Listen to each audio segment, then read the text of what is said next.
We'll make it later.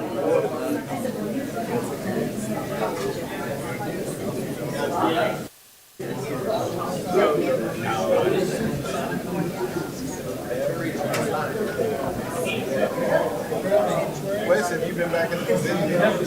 No, it's big. So peaceful. What? I told somebody the other day, I said, you know, here's the thing. The reason we're not allowed out here is because it's like we're not in fly. And he's like, he don't want to, he's tired of listening to Cat. He's tired of listening to Cat. He's tired of listening to they're talking the whole time. He finally got away. Walk out the hall. I still think. Y'all need to turn it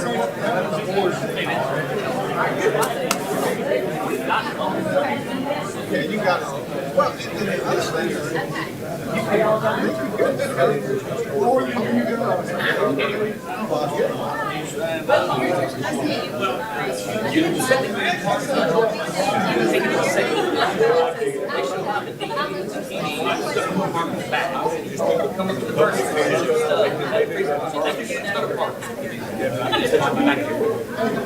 I agree.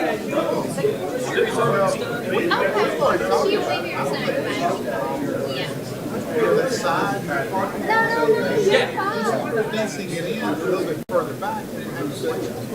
Yeah. It's just.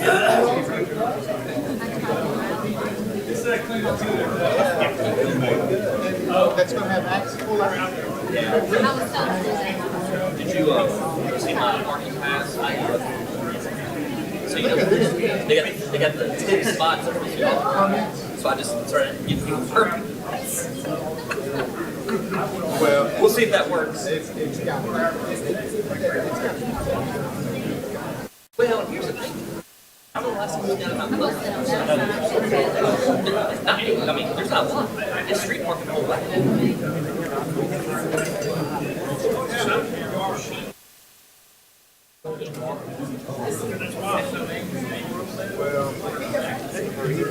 It's not a problem, but it's a problem.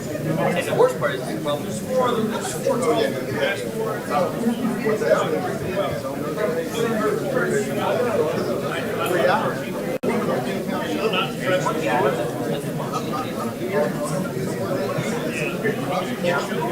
you know, in Marshall County, at Big Church, we did walking and then they just show people an hour later until the time to be back. Packed. Well, that's what I'm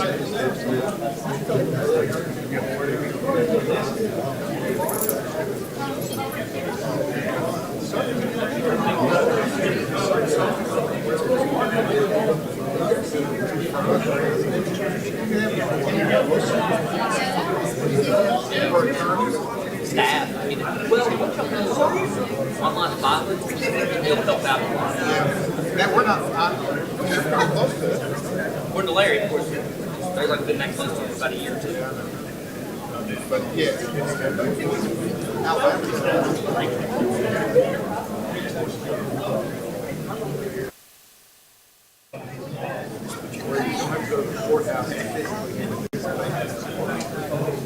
Online violence. federal is not. And their system is so good. It should be.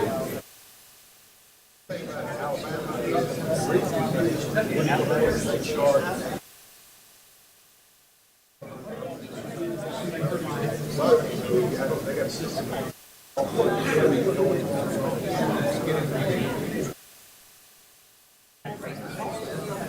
mean, it's business stuff. I mean, if you start the paupers, you can see the paupers at the moment. You get about that. I think the concern now is what it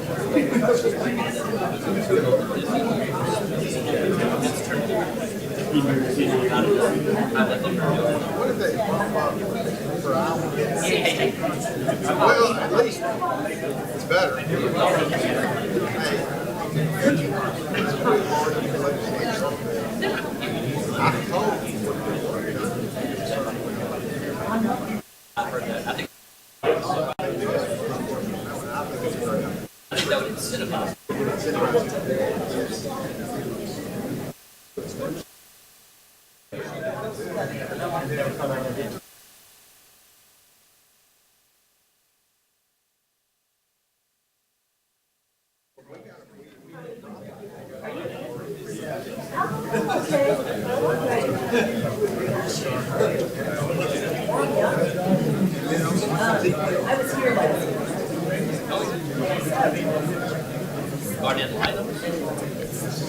All right. Well, good evening, everyone. I show 5:30, so I will call us to order.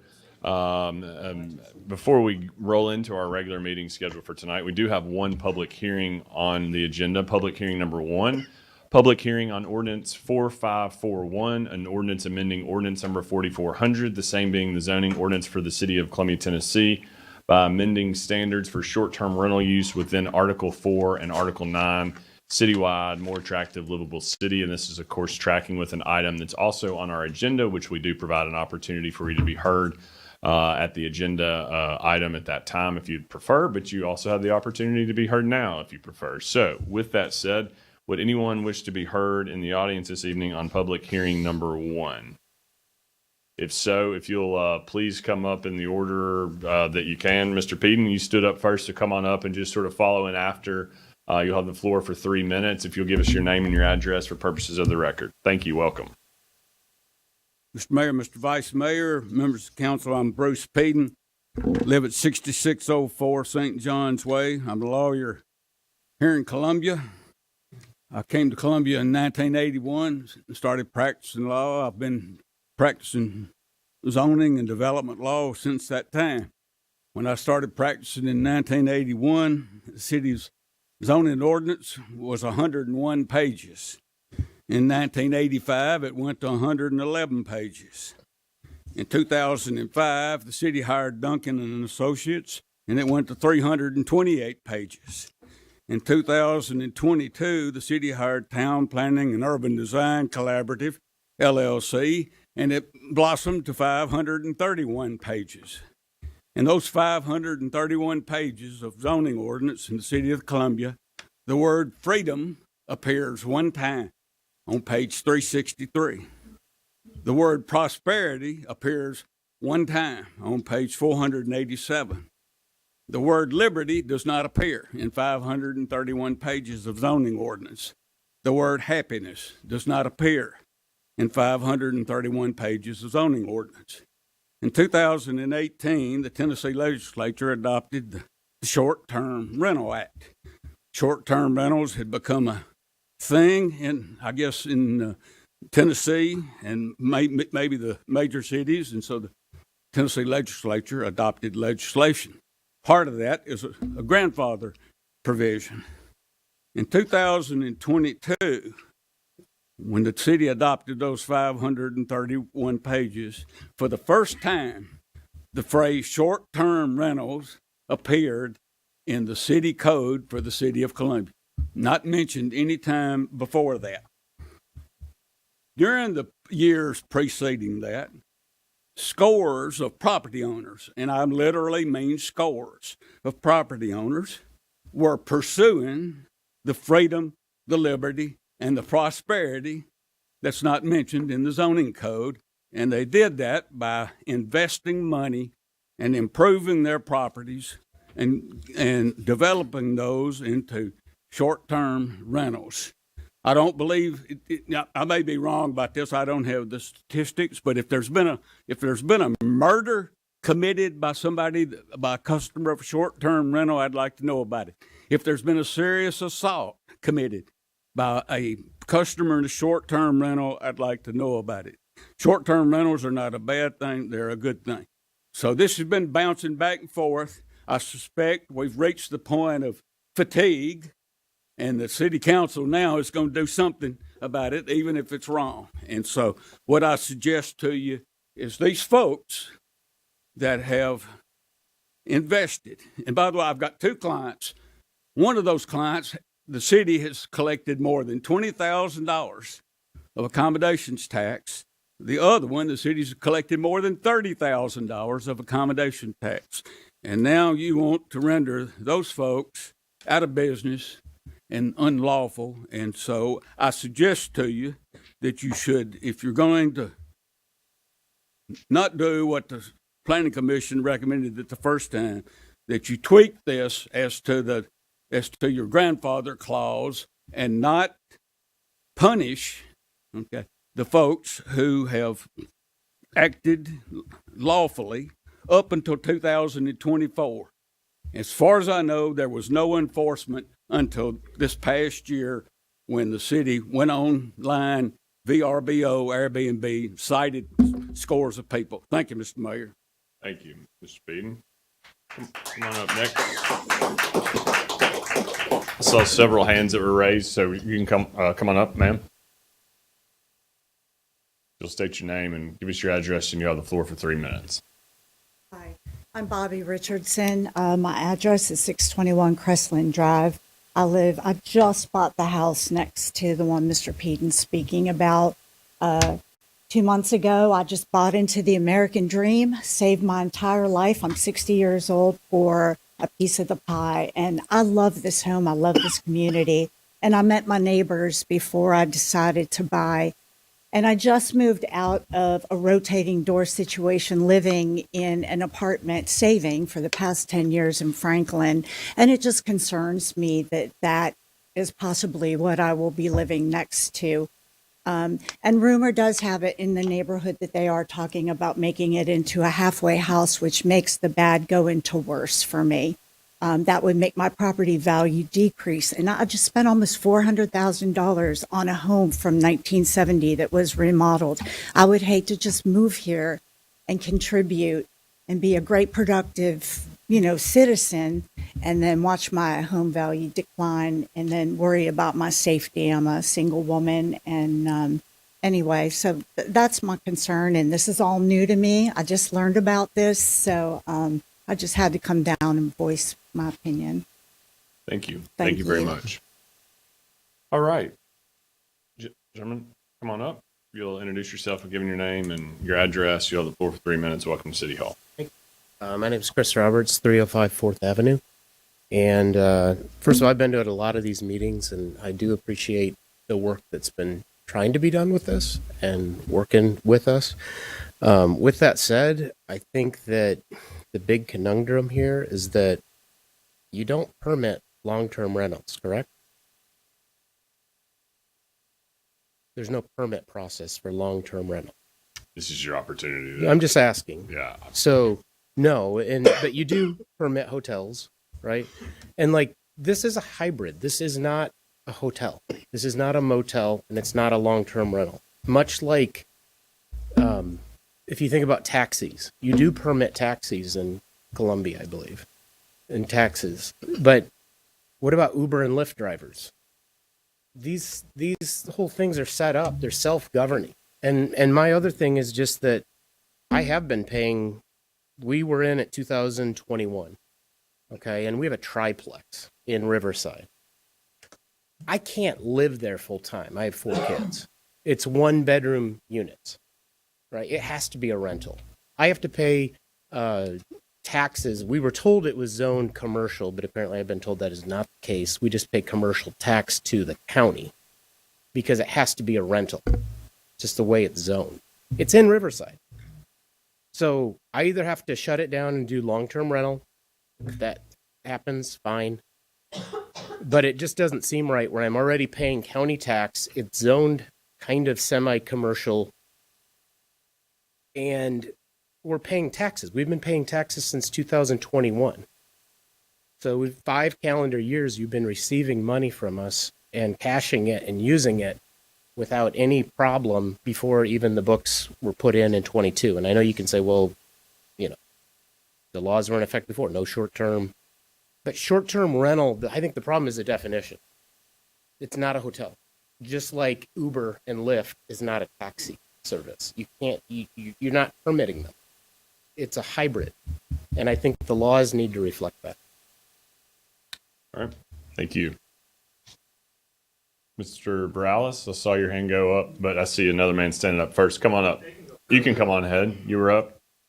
You'll introduce yourself. You have the floor for 3 minutes. Thank you. Thank you very much. My name is Dylan Kerr. I also live at 621 Crestland Drive. We just moved in together. I live with my mother. I'm a United States Army veteran. I was a 68 Whiskey combat medic, and I'm currently enrolled at TCAT Murfreesboro in their EMP program. I just want to bring up one point about the short-term rentals, Airbnb, whatever you're going to have them, these hybrids, that a study in 2024 by the University of Pennsylvania, they concluded that these short-term rental properties associated in an uptick of crime. And these numbers are included right here at 0.16 thefts per quarter, 0.006 violent offenses per quarter, 0.04 burglaries per quarter, and a 0.03 robberies per quarter. These properties are just not what the American dream is about. These are being used as short-term rentals that the American people that are just trying to claw their way out of poverty and get into that slice of pie, which my mother brought up. These homes are being used they're just cash grabs, in my opinion. That's just my opinion. They have no true value to the longevity of all the United States citizens there are, especially my brothers and sisters that are coming back stateside, and they're not able to purchase a home with all these rental properties eating up these residential houses. Really all the only point I'm on this saying. Thank you for your time. Thank you very much, sir, and thank you for your service. Mr. Privetti?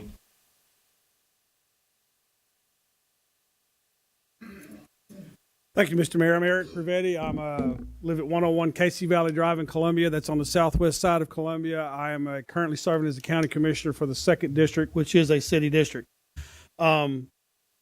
I actually spoke to Youth Leadership Murray the other day, and I asked him the question. I said, what does the county produce? What does county government produce? What is our product? How do we pay for sheriff's department? How do we pay for this? How do we pay for stuff? We don't have a product. We don't make anything. Your city government is the same. You don't have a product. You don't produce something.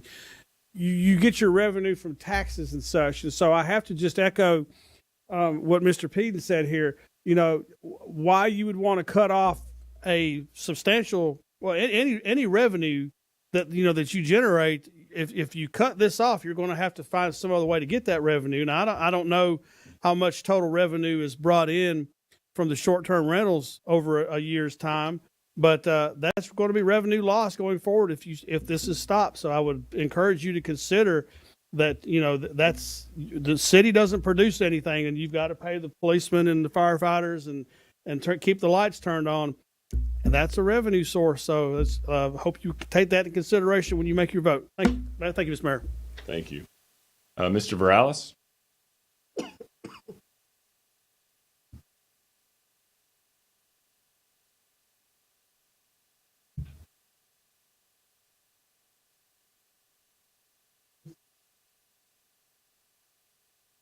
Hello, George Morales, 3935 Cathy's Creek Road, Hampshire, Tennessee. Thanks for allowing us to make comments tonight. I own a vacation rental. I own 2 of them. One's in the county, one's in the city. Never had any disturbances or trouble. I can understand fear of the unknown. People think that, if you got a rental, it's going to affect your property. But the truth is, people that have vacation rentals, they're not there often. They come, they go, just like anybody else. A family that lives there, they're going to get their kids ready for school. They're going to catch the bus. They're going to get up and go to work, 2 or 3 cars. They're going to come back during the day. They're going to have friends over. They're going to play in the yard. It's no different. I mean, we shouldn't be discriminating against families because they stay there a week or a month or a year. So I think we're really looking at this wrong. We really never had any issues with short-term rentals until it was mentioned in this ordinance. And we've had a lot of issues with this ordinance. We know that. But over the last 100 years, we have not had any issues with short-term rentals. They have been around. No one has ever dictated how long someone could stay in someone's house. Only Airbnbs, or known as bed and breakfast, have been regulated, and they would get a permit. But that's different. That's multiple families living in one house. It's different. So I would just appreciate the consideration that these are good. When I go on vacation, whether it's Hawaii, overseas. We seek these out. They're in high-end neighborhoods. They're nice. People enjoy them. The ones that I've had people that have had their house burns. They got a family. They got to find a place quick that's fairly furnished. Where else are they going to go? You can put a big family in a little hotel for a month. I mean, that's not right when they can have a very nice place to stay. We have doctors. We have nurses. We have, families coming on vacation. There's ball teams that come here. These are attractive. They are regulated by the owners and by the customers. They rate these things. So they're self-regulated. So, if you don't have a nice place or you have a bad experience, or if the client does something wrong, they're reported and that tracks them. So it's very well regulated by the public. So just appreciate your consideration that I think these things are good for Columbia. They're nice to stay at, much nicer than a hotel. And it doesn't cause any problems. So thanks, guys. All right. Thank you, Mr. Morales. Anyone else wish to be heard on public hearing number 1? Okay, we have several. Keep coming.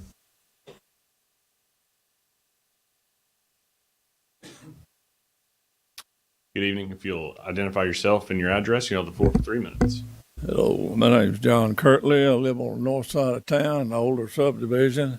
I've been there for 40 years. We own the place, and now they're wanting to bring in some short-time rentals. It just don't work. I've lived there. They brought them in before. They have dogs. They do have a fenced-in backyard, but they do get out. So, I mean, it's not watched over like it should be. I think if they want a short-term rental, people ought to buy it, rent it for a year or two, and not these 3 or 4 days a week, and they do whatever they want to. The people that own the property next to us don't even live in this town. So I think you need to take a real good look at what's going on. Make sure the people that's going to have their rentals, which they shouldn't have, will take care of them. And if you live in another town, how in the world are you going to get down here and take care of a problem? But I'm not for it at all. If they're going to have it, they should have it somewhere that, that's to itself and not in the middle of a subdivision. Your property will go down, property value, and it's just not right. You shouldn't be forcing this type of rental on a subdivision that's been there forever. And we've been there for 40 years. But I hope y'all consider it real well and don't let it go. Thank you. Thank you, sir. Thank you for being here. The next one up with your hand raised.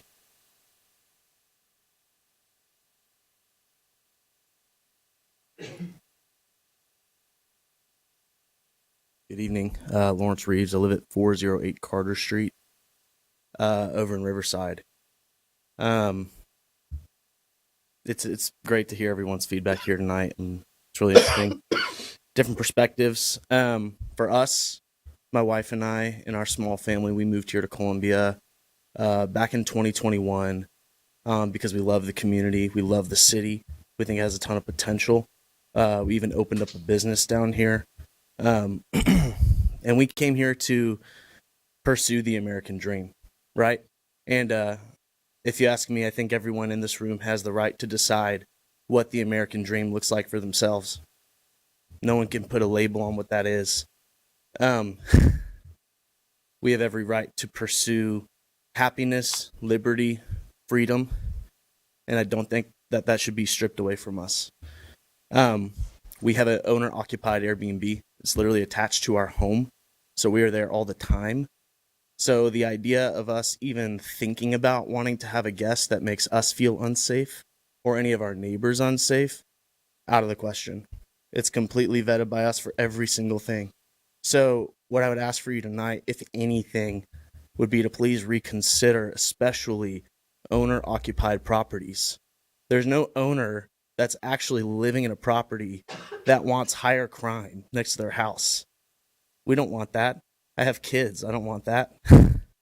Like, why would I just let anyone that I think is unsafe into my home? I would never. And so I would really ask you to take that into consideration. Please. This is a large portion of our income. And to feel like the carpet's just about to be pulled out from under us like that, it's terrifying. We work really hard. We bring people into the city. We have maps in our Airbnb of all the businesses they need to visit. We bring tons of traffic to coffee shops, retail stores, restaurants, everything across the board, you name it. And so I would ask you guys to reconsider the value that these short-term rentals have brought to the city of Columbia. They're important, and I think they are a huge pillar in the economy down here, which is great. That's good news. That's not bad news. If we want to talk about increased crime rates or anything like that, or studies, that's capturing the entire nation. If you want to factor in numbers for things like that from Chicago, New York, Los Angeles, Atlanta, any of those places, and factor those into Columbia, I think that would be a misjudgment. So I hope you guys hear me. I love Columbia. I thank you for your service here in the city. Please, please, please, like I'm begging you, to please reconsider your options here. It's serious. Thank you. Thank you, sir. Anyone else wish to be heard on public hearing number 1? See another one? Come on up.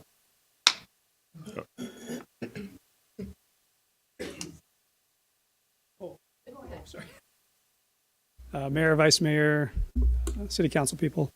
My name is David Gephardt, 4005 Trotwood Avenue. I'm here to argue in favor of a fair, a uniform, a simple permitting process amongst all of Columbia for short-term rentals. Again, for a couple different reasons. Number one, I think it's the right thing to do.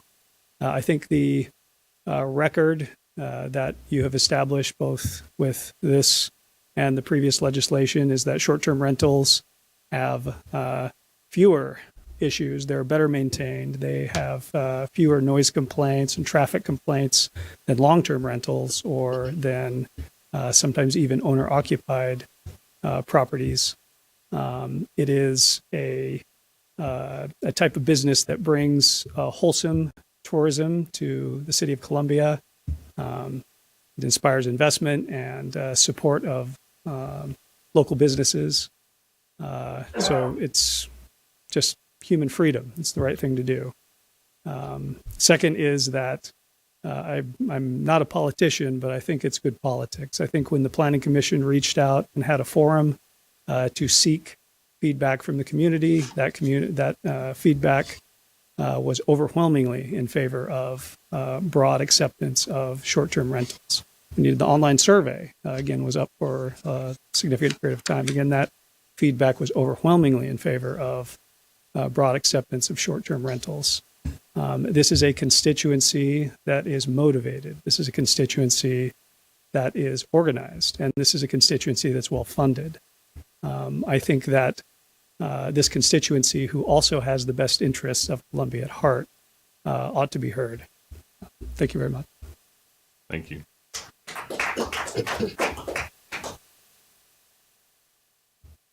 Hi, my name is Suzanne Roberts, 305 4th Avenue.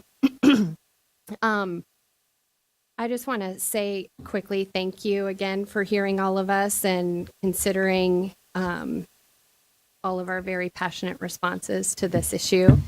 Most short-term rentals are in neighborhoods.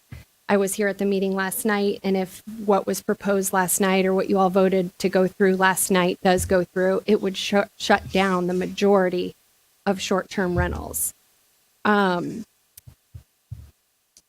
My question just for you to consider is, how do you regulate short-term rentals that aren't on a platform such as Airbnb or VRBO? I know for a fact around the corner from our short-term rental that's in Riverside, it's the triplex, that we have to rent. People love staying there. We've never had an issue with the guest of safety. Our neighbors have all approached us to thank us for everything we've done with the property and talked about how nice and kind and respectful our guests are. But around the corner from us, there is a short-term rental that's not on a platform, and it's a flap house. It's a revolving door. There's different cars there every day. There's different people there every single day. They're not paying taxes to the city. They're not being regulated. I just want to, as a reminder to you guys, as you vote and make these laws that when you have a property on Airbnb or VRBO, we're rating each other. So bad guests are going to fizzle out, and so are bad hosts. And the taxes that the city's getting. So a few meetings ago, it was proposed that you grandfather in existing businesses. We've been doing this. This is our 5th calendar year that we've paid taxes to the city, that we've run our business. But it was also proposed that those businesses be grandfathered in, make them register, make them be on a platform to ensure safety and that taxes are paid, make sure there's a point of contact, the parking issue. Those are all very doable proposals that people have said over these last 4 or 5 meetings. And I'm just, again, with the other people saying, please reconsider, please don't shut down these people who are bringing a lot of value into the city of Columbia. Thank you. All right. Anyone else wish to be heard on public hearing number 1? 2 more?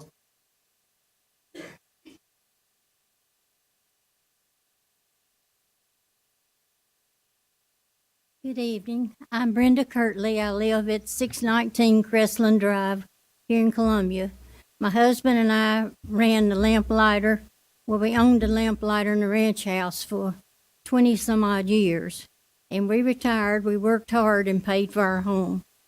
We raised 3 sons. We've enjoyed our neighborhood, and now we don't feel safe. There are bed and breakfasts all over our neighborhood. They're popping up everywhere. We understand if they make it commercial, and there's been a rumor that they may make some of them a halfway house. We don't feel safe. I mean, we're uncomfortable with it. We've had situations at one of them where they had a whole bunch of dogs that run up down. We've had some of their dogs escape and come on our property, and John took some of them back to them, the renters, and it's just not what we bought when we first bought our home. And I don't know of any of y'all that live next to a bed and breakfast, but I don't know how you'd feel about it, because we've worked hard building our property up, and we don't want the property values going down, and we want to enjoy our home peacefully. Thank you. Thank you. Ms. Stevenson?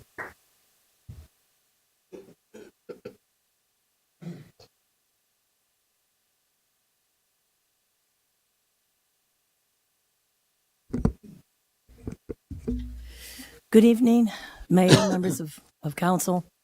Again, on January 9th, when I came, I proposed a minor amendment to what has been proposed in regard to the short-term rentals. I requested that just character districts CD2 and CD3L remain as they currently are, not permitted for short-term rentals as either a principal or an accessory use.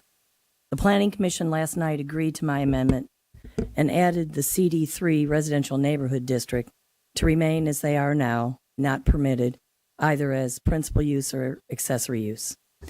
As a compromise, the Planning Commission designated the character districts CD4, CD4C, CD5, and CD5C be allowed to house short-term rentals, and in addition to the 4 character districts, short-term rentals would also be allowed in 3 special districts and the PUD districts for either principal use or accessory use. The Planning Commission also eliminated owner-occupied requirement for all 9 of those districts. I think that was a good compromise. I will speak again later on, but I hope that the council will approve the Planning Commission's recommendation to amend Ordinance 4541 regarding short-term rentals. Thank you. All right. Anyone else wish to be heard on public hearing number 1? Seeing none, before we go into the council meeting, I do see a name on the list, Joshua Moore. Mr. Moore, are you here this evening? And you're signed up to speak on an issue that's actually not on the agenda this evening. For city council meetings, for formal voting meetings, which this is one, we do not allow for comment other than agenda items. And I was looking to see on the agenda to see if there was anything that I could put Taylor Landing under, and there's just not anything related to Taylor Landing. And so I wanted to save you the opportunity to sit through a meeting, although you might have found that conversation very enlightening. If you want to come back during our study session, which is the first Thursday of the month, you can speak on any topic at that meeting. But I just wanted to let you know so that you didn't have to sit through a meeting unnecessarily. Thank you very much. You can leave it with the officer. Yes, sir. Thank you. Yes, he will. All right. I'll have him distribute those at the conclusion of the meeting. Thank you. All right. Okay. Thank you. Thank you. Now we'll move into the regular meeting this evening. Welcome and thank you everyone for being here. And the public hearing is an important process, and you just saw that process play out, and we're grateful for it. I'll ask the clerk to please. We need a motion to close public hearing number one. Before I call for the motion to close public hearing number one, any other member of the audience wish to be heard? Any member of council wish to be heard on public hearing number one? Entertain a motion to close public hearing number one. So move. Second. It's been moved to properly second. Any discussion? Hearing none. Mr. Jablonski. Ms. Hardison, Mr. Huffman, Aye. Mr. Marshall, Aye. Ms. Sechrist, Aye. Vice Mayor McBroom, Mayor Mulder. Aye. Public hearing number one is now closed. Now we'll move into the regular meeting, beginning with the roll call. Mr. Jablonski. Ms. Hardison, Mr. Huffman, Here. Mr. Marshall, Here. Ms. Sechrist, Here. Vice Mayor McBroom, Here. Mayor Mulder. Here. We'll now move into the invocation to be held by Pastor T. Lusk from Rolling Hills Church. I'll ask all of you, as you're able, to please stand for the invocation, and please remain standing for the Pledge of Allegiance to be led tonight by Councilmember Kenny Marshall. Thank you. Pray with me. Lord, we come to you in the name of Jesus because that's the way you tell us to come to you. And we thank you. We recognize that you are holy and righteous. There's none like you. There's none before you, none beside you. God, and we just celebrate all that you are and that you've done. God, we confess that we need you. I know that these council members need you for them to have the wisdom that is needed to make the decisions that they have in front of them. God, we thank you. I thank you for these individuals. And God, from what your word tells us, that there's no authority, there's no individuals who are in influence that you have not set in influence, that you have not ordained to be there. And so, God, I thank you for them and their willingness to serve our city. And God, we recognize that you have put them in these roles for such a time as this. God, I pray for them that you would give them wisdom, that you would give them courage to do what is right for our city. God, that you would give them humility as they rest and hope in you, and that you would also give them the confidence that comes in knowing that they are given wisdom by you. God, we pray for our city, as even I've witnessed just now that many have different concerns, different thoughts about it. But God, we pray for our city that it would be a place of hope, a place of peace, a place of joy. I pray that this would be a place where individuals and families and businesses flourish. God, and we pray that ultimately you would be glorified. And we pray all this in the name of Jesus, who you sent to live the life that we could not live, die the death that we deserve, so that we could have life with you that we were created for. It's in his name we pray. Amen and amen. Thank you. Face the flag. I pledge allegiance to the flag of the United States of America and to the republic for which it stands, one nation, under God, indivisible, with liberty and justice for all. Amen. All right, thank you. Please be seated. We'll move now into presentations. 5.1, presentations of the Columbia Citizens. Oh, we need to approve the agenda first. Okay, that's two fouls. Strike three. I'm out of here. We need to approve the agenda. Item 4. There's nothing under that, which is why I passed that by. But item 4, approve the agendas. I'll entertain a motion to approve the agenda. Move to approve. Second. It's been moved and properly seconded. Any discussion?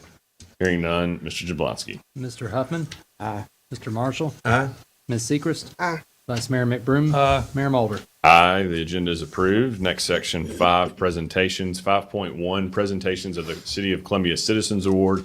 due to a scheduling conflict, that'll actually be passed to the March council agenda. So we'll look forward to that presentation at the March council agenda. That leaves us with the next item, quarterly presentation by Will Evans. Will, saw you here. Come on up, and we'll look forward to your presentation to council this evening. Welcome. Sure. Thank you, Mayor, members. Excuse me, members of council. A couple of new faces, maybe one that hasn't joined you yet. I welcome you to the council, and I look forward to meeting with you guys quarterly. You have a copy of the presentation that was included in your packet, so I'll go through that. Going past the title slide, you see a copy of our economic dashboard. That one is actually for the month of January. Since we sent this, we have put out our February, which was distributed prior to the meeting, so you should have a larger copy of that. I'll spend just a couple seconds talking through what you have there. At the top, you see our active projects that we're currently tracking, 16 of those, what those equate to, and the potential for new jobs and capital investment. We never see 100% of these projects go through, so please keep that in mind. And then over to the right, you see a project breakdown.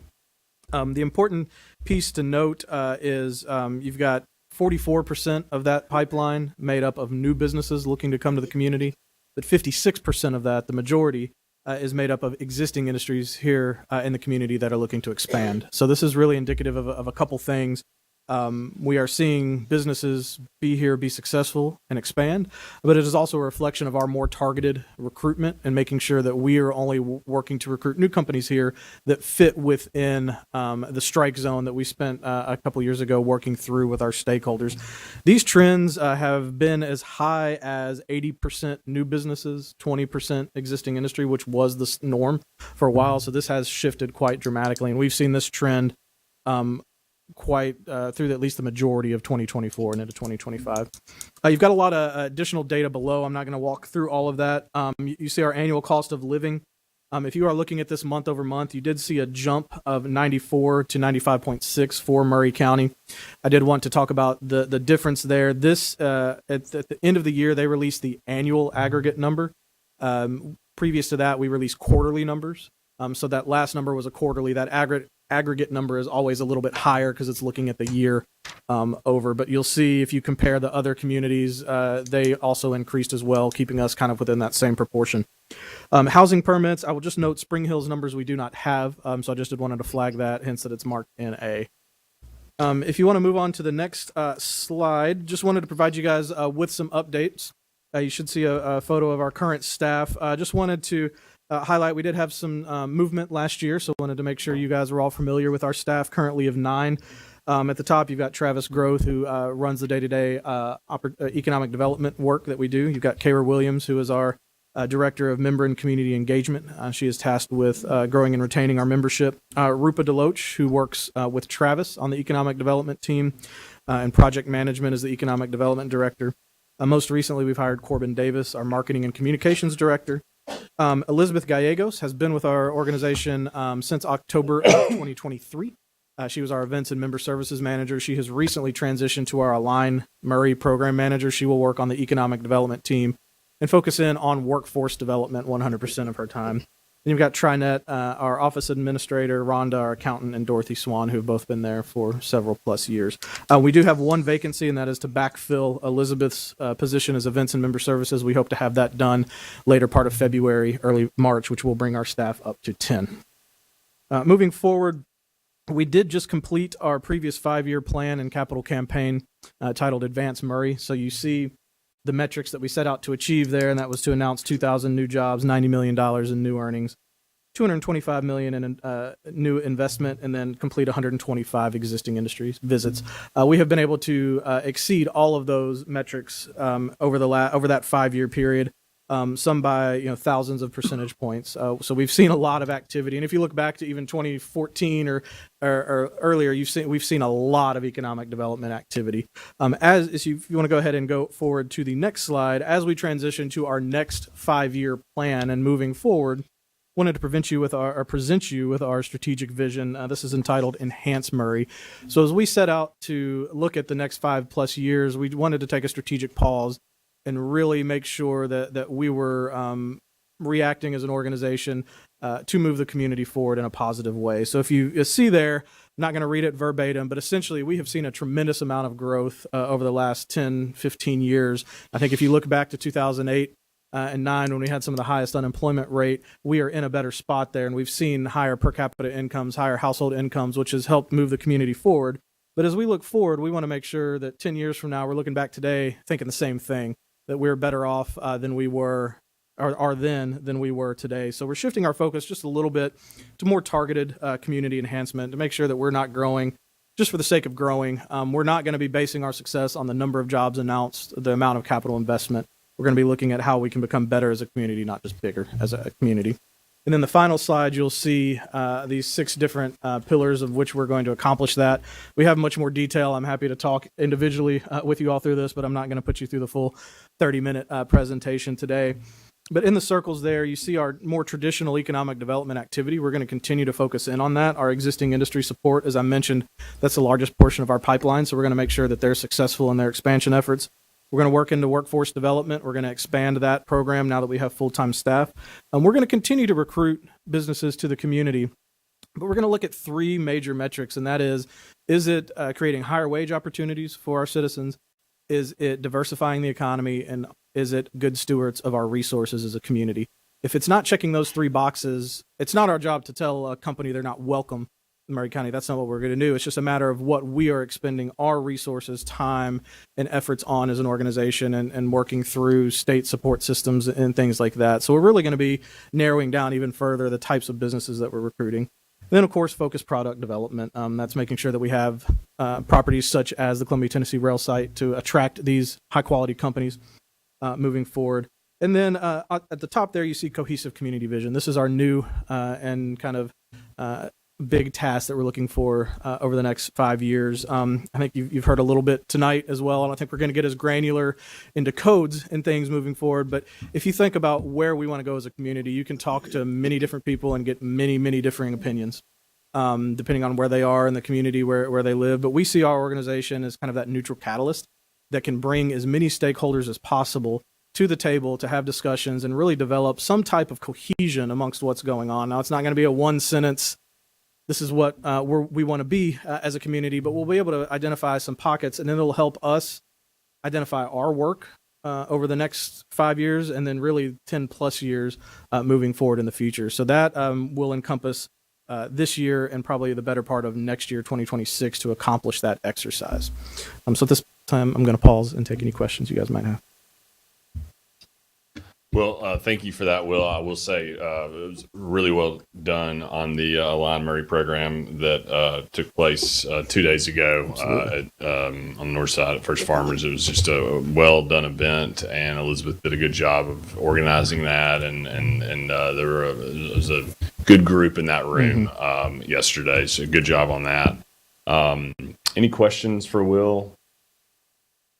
Comments? I just want to say I appreciate the fact that y'all's vision and what your focus is aligning with what you're hearing from the stakeholders, which includes, the various governmental entities. I think as the growth conversation continues to evolve, some of the projects that y'all are pursuing today, might not be projects that you would have pursued prior and vice versa. And so I appreciate that the Alliance is an organization that's not just continuing to do things the way they always have, but instead is evolving with the times. And so thank you for that. Sure. All right. Any other comments or questions for Will Evans? Hearing none, Will, thank you. We'll see you next quarter. Yeah, thank you all and appreciate your support. Thank you. All right. I'm not going to skip the next item. Item 6.1, administration of oath of office to Brian McKelvey for the position of Ward 5 City Council member. We're finally to the point. Brian McKelvey, after seeing public hearing tonight, I'm not sure if you still want to do this, but you're still in the room. Speaking of being in the room, there are a number of people in the room this evening that are here, I think, to support Brian McKelvey. And I just wanted to provide a special welcome to all of you who are here. I see in the room a circuit court judge for the 22nd Judicial District, Chris Sockwell, who I believe will be administering the oath. I see county commissioners, current and former. I see a former state representative and former city judge in the room as well. So many people here this evening to support the swearing in of our next city council member for Ward 5. His trajectory to get to this point was a little bit of a unusual one, but things have a way of working themselves out. And at least as for from my perspective, I'm glad that it's worked out this way. And with that, Mr. McKelvey, I would like to invite you and your family, along with the judge, for the swearing in. And counsel and I will meet down in the well over to the left, where I'll provide the judge the swearing in document, and then we'll take some photos at the conclusion. Counsel, I'll invite you down with me.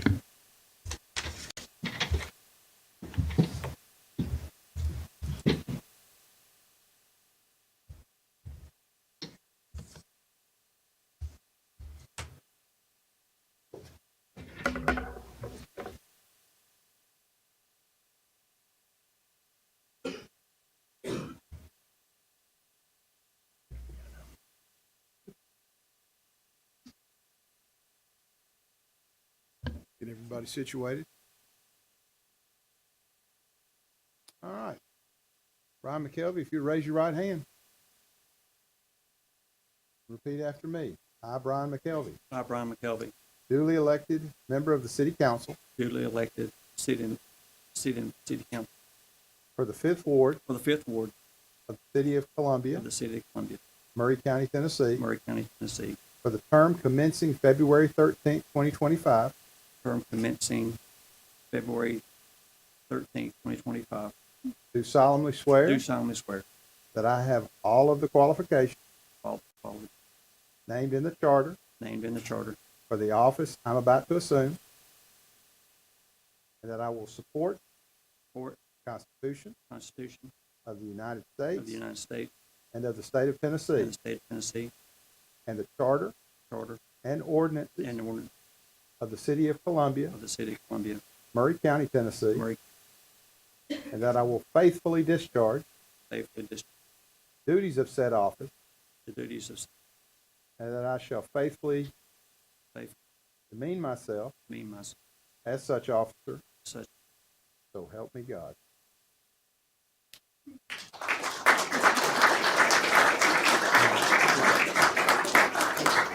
All right, we're going to sign.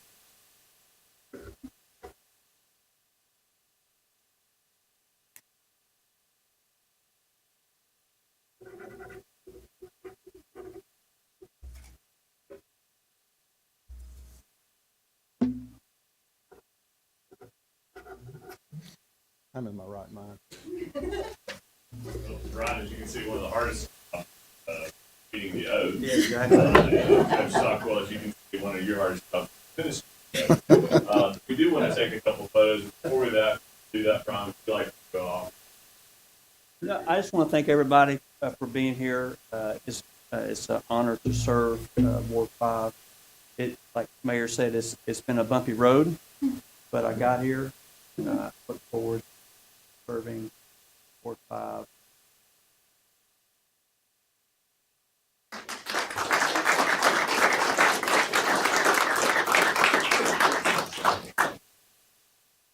Yes.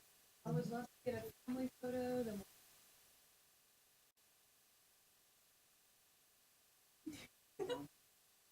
Uncle Rex's Bible back here.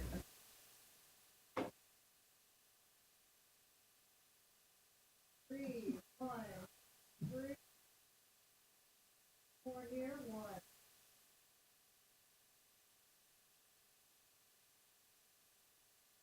Thank you so much.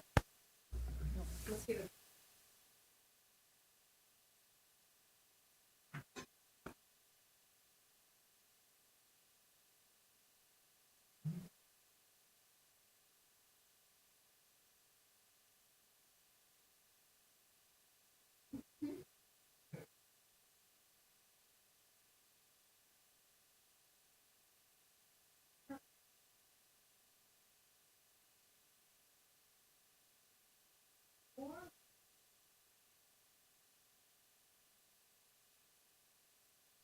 All right, and I know Brian has a lot of friends here, so as we make it our way back to our seats, maybe the crew that's here to support Brian wants for a photo.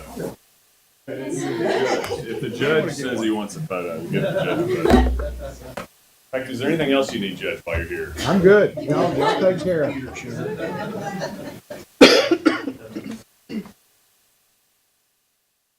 Got to get back on this computer. I don't appreciate you. Appreciate you. Sorry I screwed it up. You didn't screw it up. Let's see. I don't want to get to play somebody kicked out. I mean, I was just going to put my email in there. I mean, thing in there. You want to do it that way? Okay. Do what? Silver.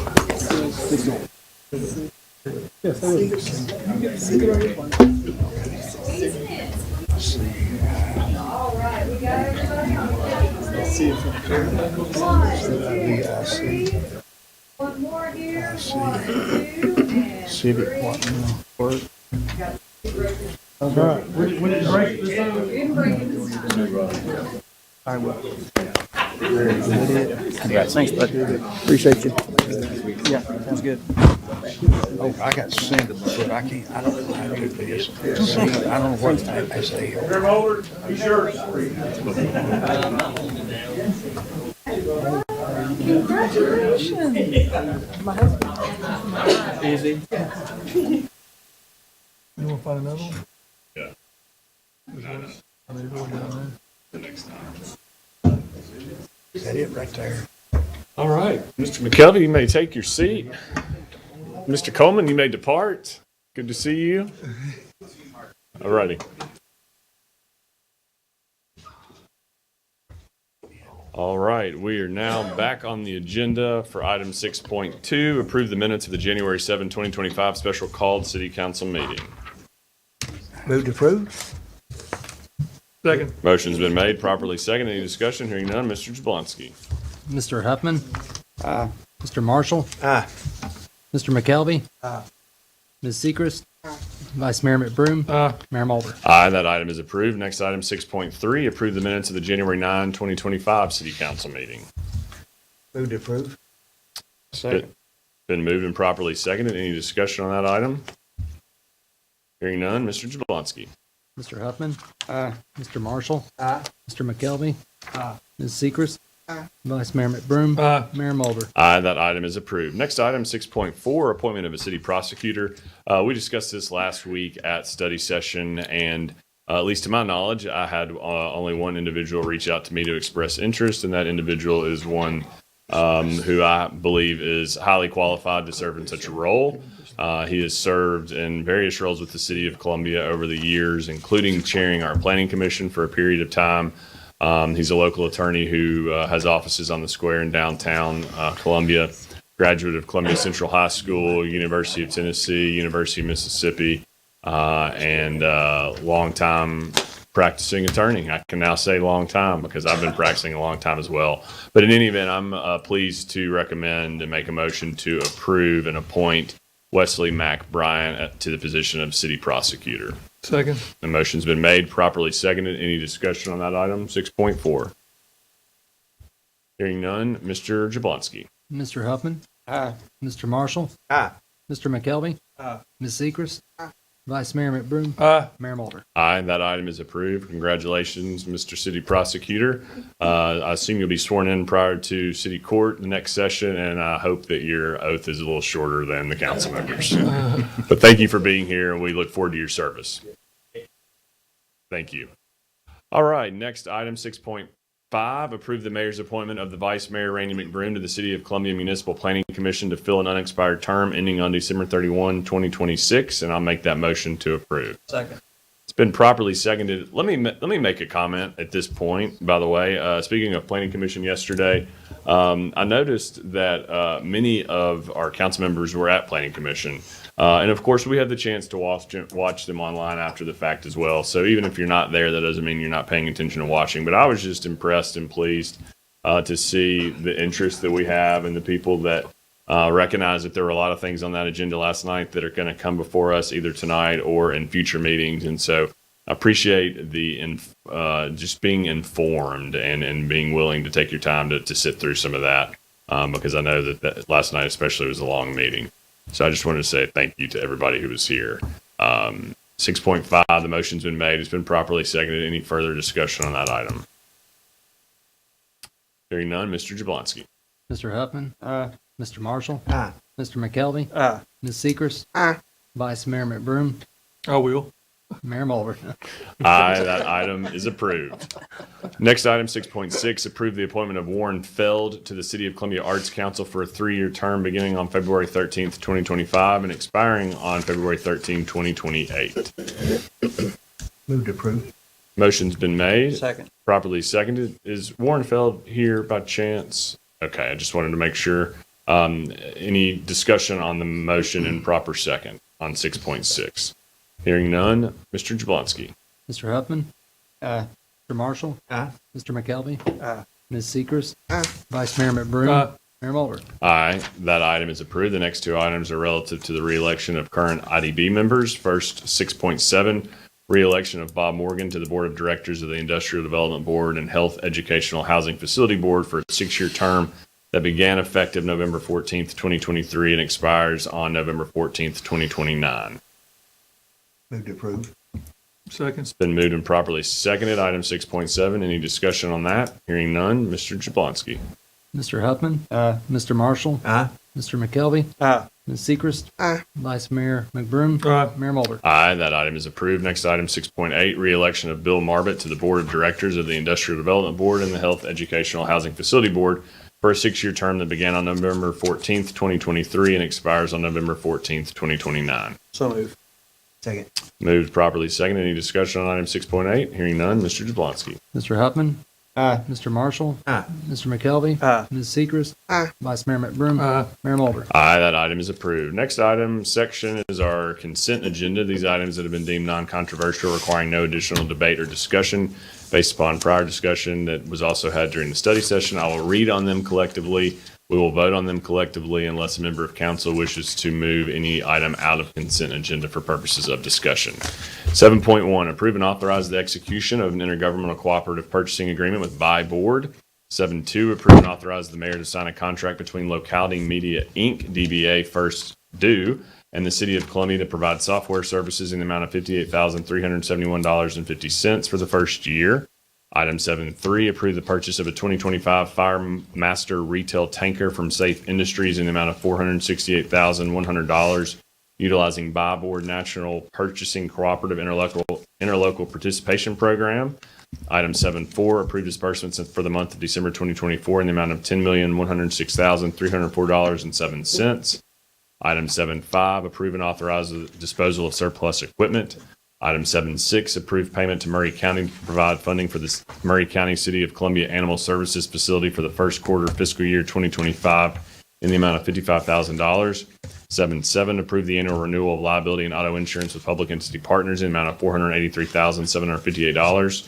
7.8, approve and authorize the mayor to sign a contract between the City of Columbia and Wander Diary in the amount of $4,000 for a social media influencer spring marketing campaign. 7.9, approve and authorize the mayor to sign an agreement with Simple View in the amount of $1,200 annually for the XML data feeds that display events and listings on the new digital touchscreen information kiosk in the Welcome Center. 7.10, approve and authorize the mayor to sign a renewal of a license agreement with TDOT for a roadscapes project located at the median of Highway 31 near the intersection of Donald Eflin Parkway. 7.11, approve and authorize the mayor to sign the non-exclusive use and occupancy permit between the City of Columbia and Columbia American Little League for the 2025 season. 7.12, approve and authorize the mayor to sign a non-exclusive use and occupancy permit between the City of Columbia and Muletown Baseball League for the 2025 season. 7.13, approve and authorize the mayor to sign the non-exclusive use and occupancy permit between the City of Columbia and the Columbia Soccer Association for the 2025 season. 7.14, approve and authorize the mayor to sign the non-exclusive use and occupancy permit between the City of Columbia and the Excel Aquatics for the 2025 season. Yes, I will be saying this in my sleep tonight. 7.15, approve and authorize the mayor to sign the non-exclusive use and occupancy permit between the City of Columbia and the Columbia Girls Fast Pitch Association for the 2025 season.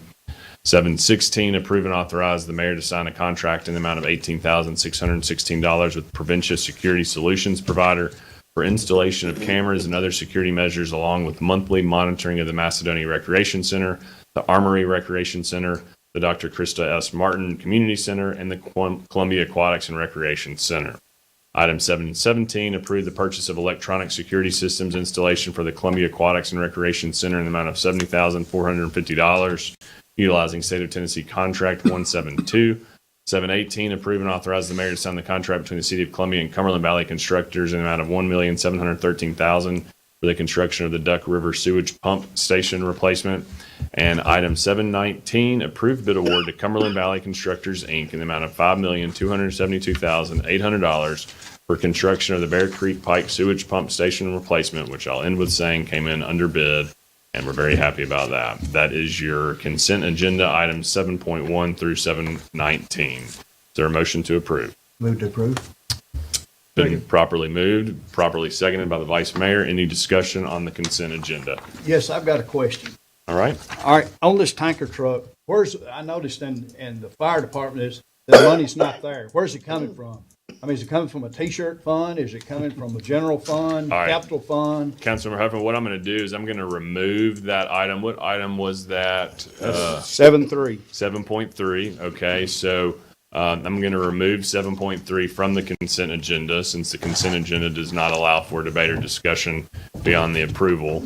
So we'll take that separately. So we'll take 7.3 out of the consent agenda and come back to it after approval of the consent agenda, for which there is a motion and a proper second on the table.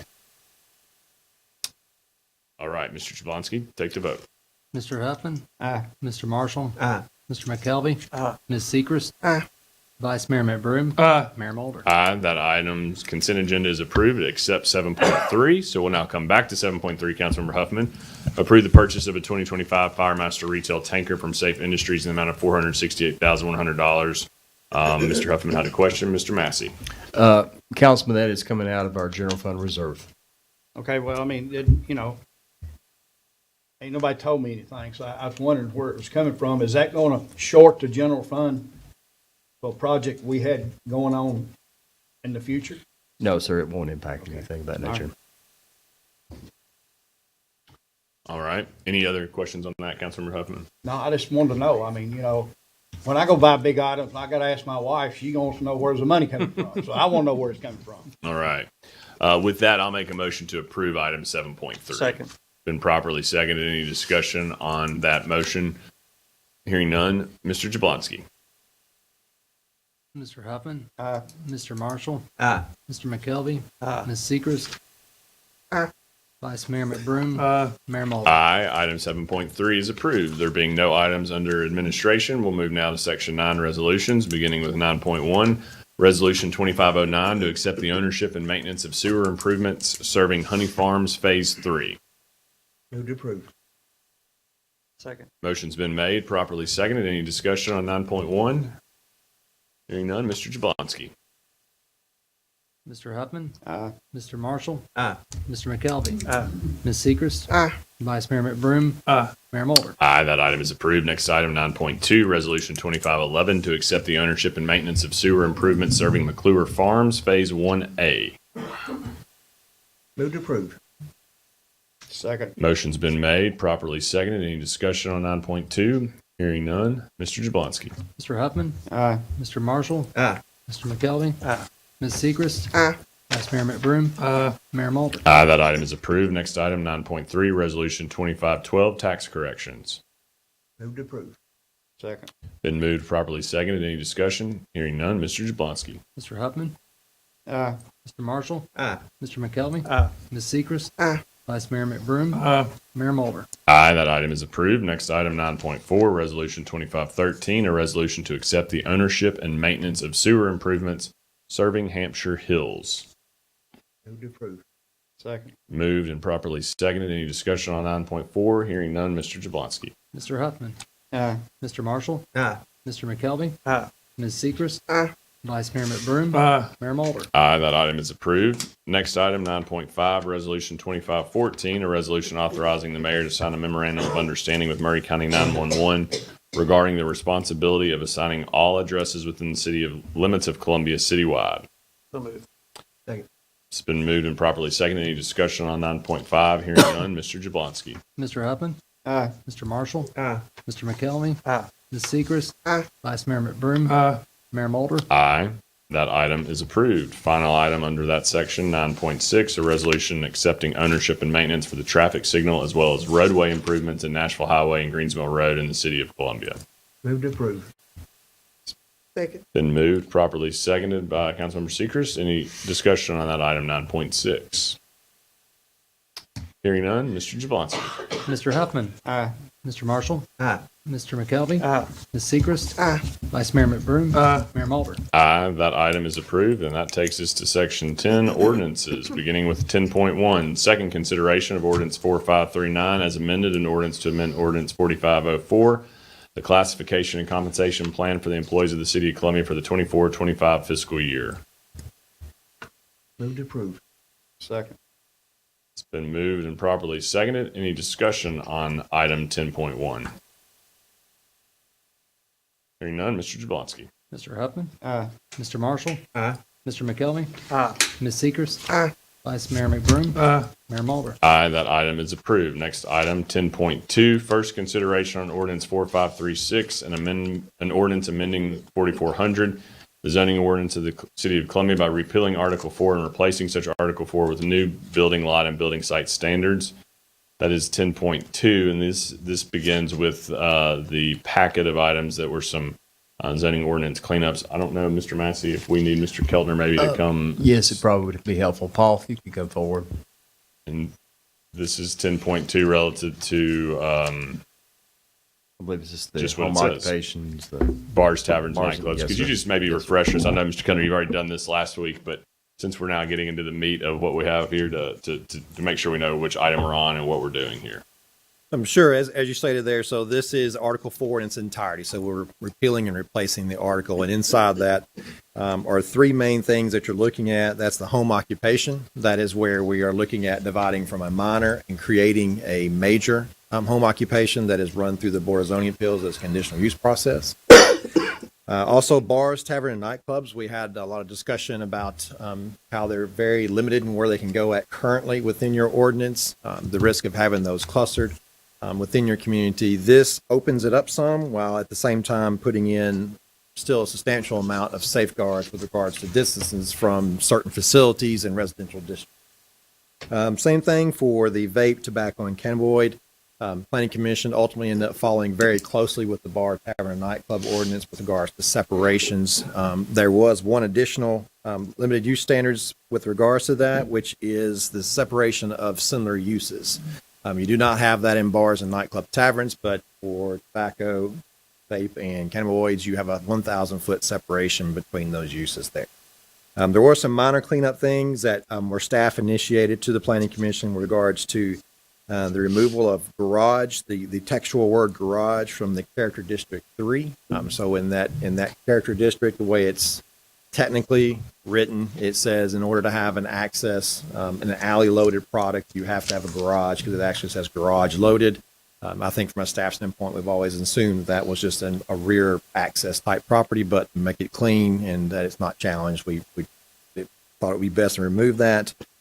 As well as inadvertently, we have noticed in the formatting the private building frontage type. So each character district describes different building frontage types, such as an office front or a house front, large scale commercial, things of that nature. And it describes what those uses look like. That table is exactly what it was when it was first adopted with Ordinance 4400. We just asked permission to insert that back in there, as well as clarification on the building type material. So ever since adoption of Ordinance 3638, which was done in 2008, the allowed building materials for our commercial and residential structures were around all sides. This new ordinance has the word primary written in there, but there is no secondary material. So we've been asked several times about, well, what's the secondary material? So it does imply that. So in order to clean that up and clarify a little bit better, we sought approval to remove preliminary building materials from each one of those character districts, and then the Planning Commission also agreed with those. I know that was a lot, but from your last meeting in January, we really did not change much inside of this particular ordinance here. And in fact, this traveled back to the Planning Commission together with the other two items. And yesterday at Planning Commission, Mr. Kellner, isn't it true that basically Planning Commission just re-recommended the approval of this as originally presented to council? Yes, sir. If you'll notice in your tonight's agenda, it looks a little bit different when you saw in January. We actually broke out the short-term rental section and actually made it into an ordinance form. So because at last meeting in January, if you recall, we could not move forward some of these ordinances because how they were interlinked within the short-term rental ordinance. So it had been difficult to break them out on the fly, so to speak. So we broke it out for you. Now they're completely separate, and you can adjust as you wish, have more time to think. It's completely up to you, and the one does not rely on the other.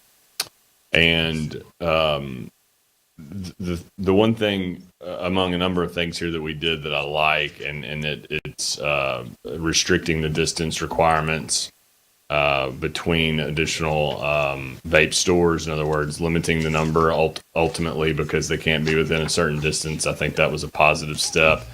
But those that would be in non-compliance now would be grandfathered in. Isn't that how that would work? Absolutely, yes, sir. They are grandfathered in. Legal non-conforming is what it's called in our zoning ordinance, and they can have that. They have that vested right up to 30 months, so they can close shop and still open up 29 months later. And is that effective as of the date that this ordinance is approved on second consideration? Yes. That they would have to have been open in operation at a location that would be non-conforming by that date. Right. Okay. Yes, sir. All right. That's 10.2. Any other questions for Mr. Kelly? All right. Thank you, Paul. Don't go far. We'll look for a motion to approve item 10.2. Move to approve. Second. Motion's been made, properly seconded. Any discussion? Hearing none. Mr. Jablonski. Mr. Huffman. Mr. Marshall. Mr. McKelvey. Ms. Sechrist. Vice Mayor McBroom. Mayor Moore. Aye, that item is approved. Next item, 10.3. First consideration on ordinance 4537, an ordinance amending development services filing fee schedule for the city of Columbia, Tennessee. Move to approve. Second. Been moved and properly seconded. Any discussion on item 10.3? Hearing none. Mr. Jablonski. Mr. Huffman. Mr. Marshall. Aye. Mr. McKelvey. Ms. Sechrist. Vice Mayor McBroom. Mayor Moore. Aye, that item is approved. Next item, 10.4, first consideration of ordinance 4538, an ordinance amending 4400, the same being the zoning ordinance of the city of Columbia regarding definitions in Article 9 by repealing such article and replacing it with a new Article 9 definitions section. Move to approve.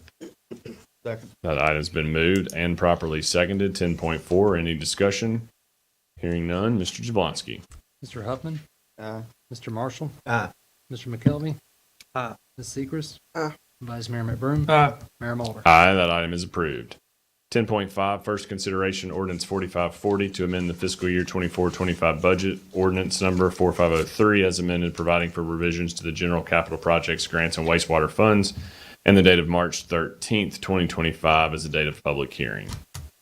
So moved. Second. Been moved. It's been properly seconded. Is there any discussion on item 10.5? Hearing none, Mr. Jablonski. Mr. Huffman. Mr. Marshall. Aye. Mr. McKelvey. Ms. Sechrist. Vice Mayor McBroom. Mayor Moore. Aye, that item is approved. Final item, 10.6, first consideration ordinance 4541 and ordinance amending 4400, the same being the zoning ordinance of the City of Columbia by amending standards for short-term rental use within Article 4 and Article 9. Maybe the best place to start, well, actually, is there anyone that spoke on public hearing number 1 that is also wanting to speak now on this item as it's presented at 10.6 for the second time? Ms. Stevenson, come on up. You'll have the floor for 3 minutes. Mayor, can I give these? Sure.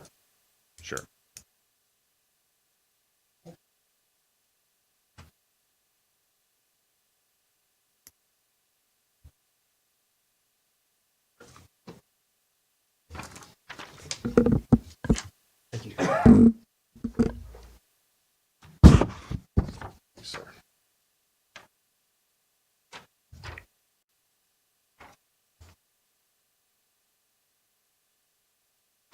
Thank you. Mayor, members of council, What I've passed out to you is something that I mentioned last night as well. We are surrounded by municipalities who have restricted either all STRs in all zoning districts, in all residential districts, or who will only permit if it's owner occupied. I just wanted you to see a list of all these municipalities around us that are quite strict. And I would say that you have a number of people from these communities coming down here. Residents have become concerned about the impact of transient rental accommodations, voicing concerns including traffic, noise, and mostly safety and security. Someone said no parties are allowed, there's house rules. Well, parties do happen. Who's monitoring? Who's vetting? Particularly if it's not under a platform. I can tell you one evening, I looked out my window, I saw blue lights flashing, opened the door, and there were 5 squad cars across the street. 2 months later, again, blue lights, 3 squad cars across the street, loud music playing. I walked down the sidewalk, an officer ran over and said, "Shots have been fired, get in your house, get in your house." No one should have to deal with that. There are real estate and other companies and out-of-town investors who are coming into Columbia to buy up new, multiple single-family homes, particularly on the north end, in some cases buying up entire blocks to use as short-term rentals for employees that are commuting in and out of town. But there are others within those subdivisions that have bought and invested in homes to build equity, watch the value of their homes and property appreciate, not depreciate, and who want to raise a family in those homes. They do not want to be surrounded by revolving doors of short-term rentals. For senior citizens on fixed incomes, their homes and property are their greatest asset. And in the not-too-distant future, it is the value of their homes and their properties that they worked all their lives to secure that they will need to liquidate to support them in assisted living and in nursing homes. That is the reality. These citizens have invested too, many for a lifetime. You should be looking at local long-term residents who have lived in their homes for many years, who worked here, who shop here, who go to church here, had children here, who went to the schools here, who still have children and grandchildren here. And those residents all around the short-term rentals are the local citizens who are registered to vote. Please approve the recommendation that the Planning Commission made last night. There are 9 other districts that short-term rentals can still operate in. They are considered by the IRS to be commercial ventures, to be businesses. These are residential homes with people that have lived in them for a long, long time. Again, please accept the recommendation of the Planning Commission. You heard some good stories tonight, but you heard some people that are very concerned, and they were the majority by far. Owner-occupied is very rare. That's the first time I ever heard anyone mention that they had a short-term rental in a home that they also occupied. Most of them do not want owner-occupied. They don't want the owner anywhere around. Like I said, you've heard good and bad. Please take the recommendation and let them use the other 9 districts. Thank you. All right. Thank you, Ms. Stevenson. All right. Let me get the list back. Come on up. You signed up to speak as well on this item. You have the floor for 3 minutes, Mr. Gephardt. Thank you, Mayor. I'd like to just respectfully disagree with the previous speaker regarding the legal status of restrictions in other cities in Middle Tennessee specifically. It is my understanding, again, from my review and my council's review, that only Brentwood has restrictions in residential zones that would be more strict than this proposed regulation. In fact, Franklin, which is another city that I would view Columbia is probably most like, or maybe would aspire to be most like 10, 15 years down the road. They allow owner-occupied in residential zones current.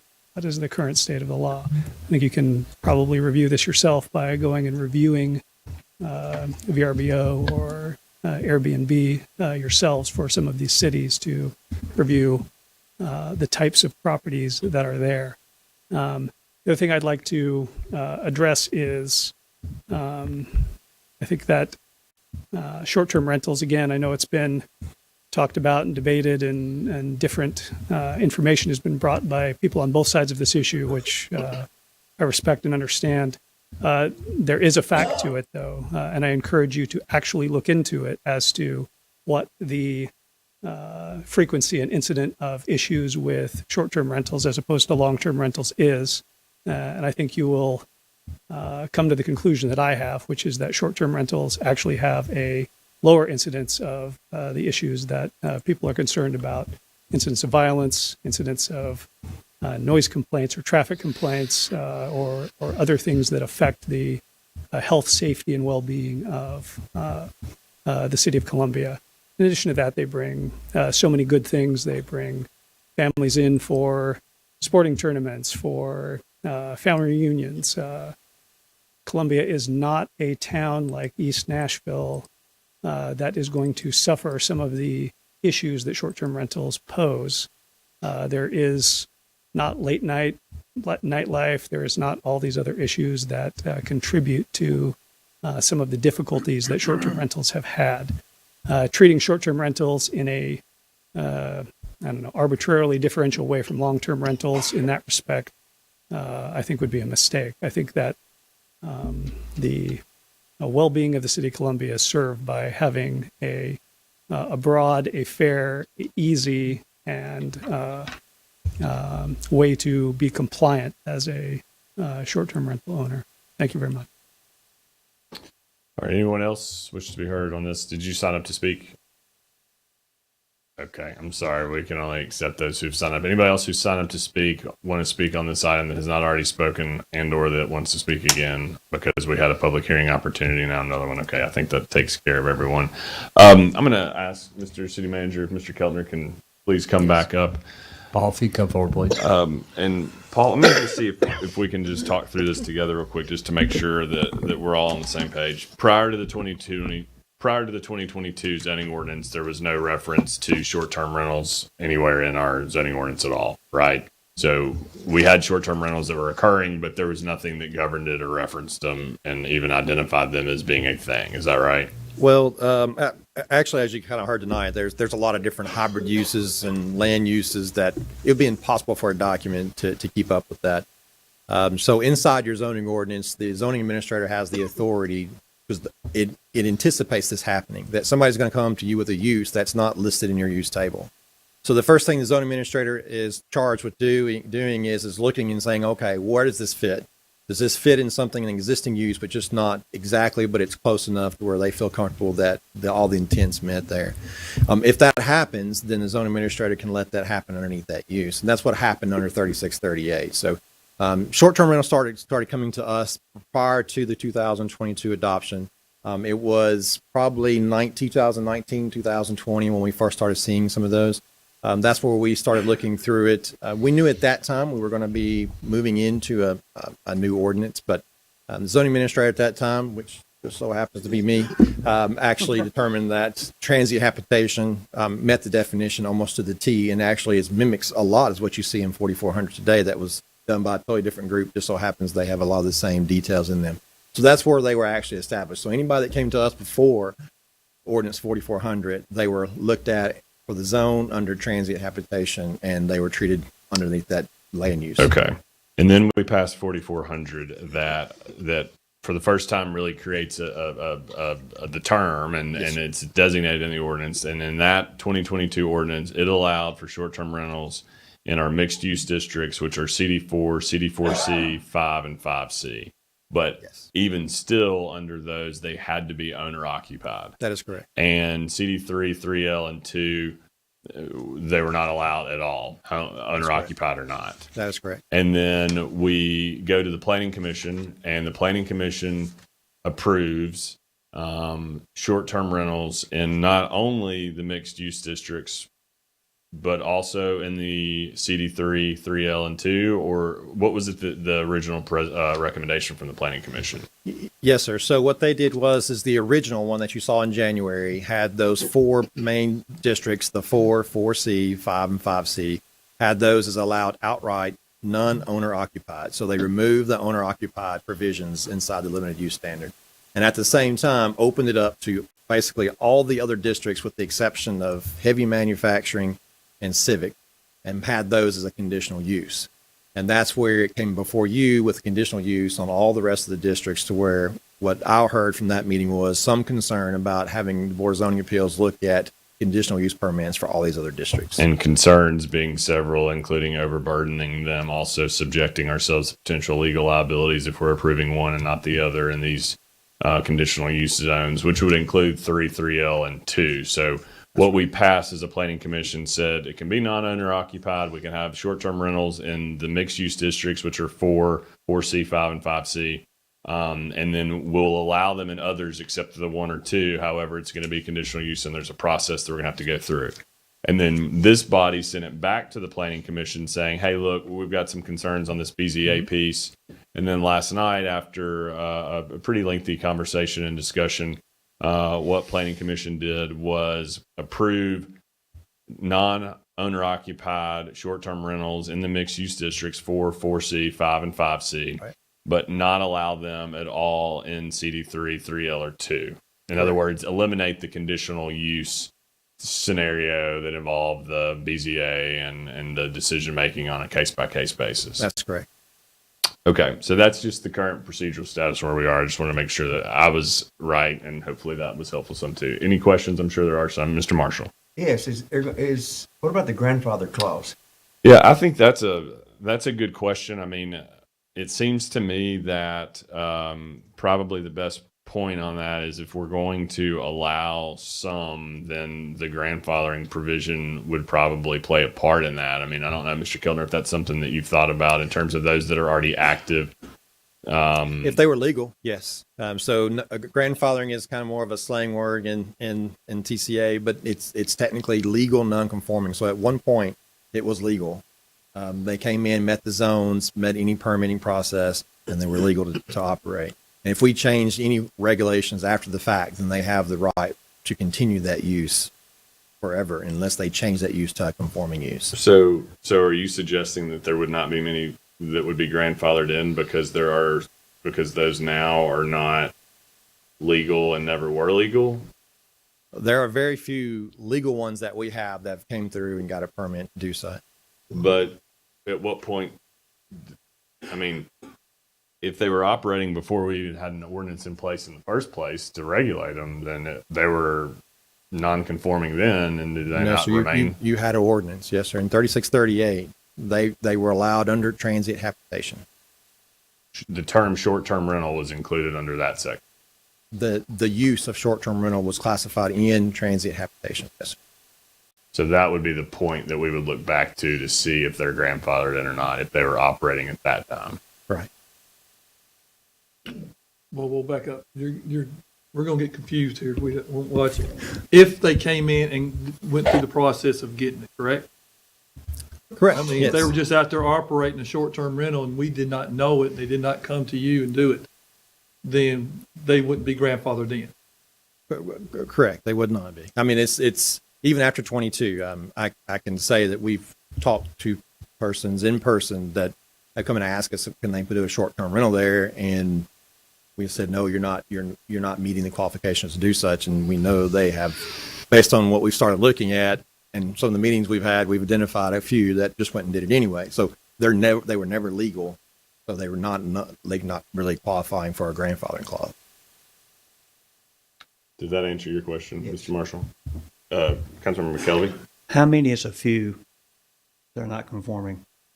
Well, I think we, in essence, we have a lot of other things going on as well. So for us to go out and issue 90 citations is not very feasible for us. So I think we started around the 20 mark or so, going in from there. So there were at least 3 in that 20 mark that we know that we've had communications with, and come to find out they were operating one.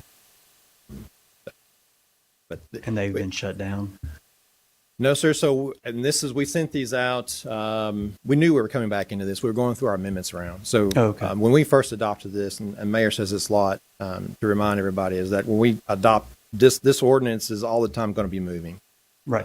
We had 3638 for almost 20 years, and we amended it several times throughout that. This document will be exactly the same. You're going to constantly amend it as times change, different conditions change to where you want to allow things or disallow things.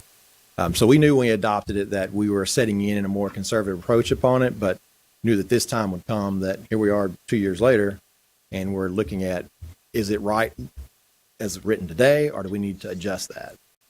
I guess my question is, the ones that have already been established in our own VRBO and Airbnb that are paying hotel motel tax and are conforming to what we have. I know I'm new and I'm probably stepping in this more than I should, but I kind of think that it probably should be grandfathered in. And then knowing this ordinance is going to be fluid and changing as time goes on. I hate for those that are already set up and are registered per se and are on these platforms lose their business. I'd hate that. And so I'm thinking out loud. It's probably too loud, but I'm thinking out loud and just trying to get a compromise here. Well, the way I look at it is, if they were told not to do it and they did it anyway, and just because they went on the VRBO and the platforms, then why reward them for what they did? I agree with that. Well, I think from a staff standpoint, one thing that we do look at is you mentioned hotel motel tax. Tax is not my department, so I would look to Assistant City Manager Jablonski for that. But I'm assuming when those come in, they're tied to a unit. So even platforms that are sending one check per month kind of thing, they're tied to a unit. To me, they wouldn't have to have a business license for that to be tied to that. What's very clear on your business license, it's multiple times in the back where they're attesting their signature, that the receipt of a business license does not guarantee the use of the property, nor the structure itself is meeting municipal codes. And it tells them you are to seek these departments before you're to operate. And then it backs it up again and it says that the receipt of the business license is not to be used as a defense in the violation of any municipal ordinances as well. So it's multiple times in there that, and I'm assuming everybody that's operating one that has a business license signed their own. So there is some things in there they were warned ahead of time. You need to be checking these things, make sure that it's legal for you to operate there. Right. Prior to the first hotel motel tax coming in. Right. I see that. In other words, you don't get the benefit of a grandfather if you never were operating it legally in the first place. That's correct. Councilmember Huffman? I talked to several communities that in my district and a couple of them out of it too. I never talked to anybody that wanted it, period, other than in the commercial places. So, I mean, I've talked to several people and they wanted it, they didn't want it in their community or in their subdivision.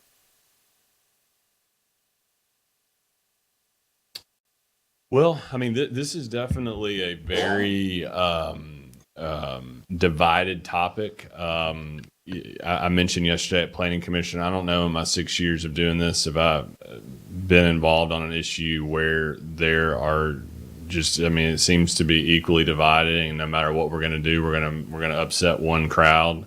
But also it's interesting how it seems like there's one group that thinks that we're letting it be like the wild, wild west and anything goes by just opening it up to all. And then there's another side that says, I can't believe that you're being so regulatory and why would you regulate this? And this is a business, even though for the most part, we know that they never were actually in conformity with the code in the first place. The other thing that I think is a struggle here, and I'm sorry that Mr. Peden had to leave, but when he mentioned liberty and freedom and all those buzzwords, I think the same can be said about the property owners that live next door that maybe don't want one of those next to them. And they have just as much liberty and freedom and prosperity and rights to have as much as the person who wants to make a business out of it. So I can't really get around to that argument. However, I do think that the Planning Commission, thanks to this council, recognized that there were some tweaks that needed to be made such that it became a little bit more, the window of who we're going to have to enforce is going to close a little bit. Mr. Keltner gave me these numbers earlier today, but what the Planning Commission approved last night for short-term rentals accounts to approximately 3,600 acres out of 20,000 plus acres in the city limits. So, I mean, we're approving a small amount first. As I mentioned last night, there's always an ability to go more, to do more, to open it up more, but it would be difficult to allow it all and then to go backwards. I have some concerns about the grandfathering piece. I think, Paul, I was actually on the side of thinking that if they were already in operation, then let's grandfather them in like we have on others, such as the vape shop that's already too close, and now we're creating a new rule, but they're grandfathered in so long as they were operating legally and in conformity. But now I question whether or not the grandfathering provision is something that we need to consider. The other thing I wondered was what the Planning Commission did was approve it for 4, 4C, 5, and 5C, but not allow it in 3, 3L, or CD2. And I wondered if perhaps we could put an owner occupancy requirement on 3, 3L, and 2 that would open the window some for certain short-term rentals to occur in those districts so long as they were owner occupied. I would point out to the person who said that, the out-of-state owners that don't care about the property, we do have a mechanism in place with that, which would include requiring a local property contact to be had. So it's not like these people can just operate and not have some form of local contact. But I think instead of making a motion to approve as amended, considering that this is a first consideration, and considering that we have a month between now and the next meeting to hear it on second consideration, and that we can always amend on second consideration, just to sort of see where this council stands, I would make a motion to approve 10.6 as presented by the Planning Commission last night, that would allow short-term rentals in the mixed-use districts that include CD4, 4C, 5, and 5C, and disallow them everyone else for the time being, at least on this first consideration. So that'd be my motion. I'll make a motion. All right, so is that a second, Mr. Huffman? Second. All right, so it's a second. Now we can get back to discussion. Vice Mayor. Excuse me. I think everybody realizes that my opinion is neighborhoods are for neighbors. They're not for short-term rental. And that's why I support what the Planning Commission recommended at this time. That's my opinion. I've done the research on it, as everybody says. I've looked at it. Most everybody says, and I'm not, and we're talking about right now. Everybody's looking at it right now. We have to look at it 5, 10, 15 years down the road. And where I've seen is after 5, 10, 15 years, these cities are wanting to pull it back. The short-term rentals are taking them over. They don't like whole streets being turned into short-term rentals. Everybody's saying, well, Columbia's not like that. We might get like that. And we can always change it later if we aren't getting the way we want to.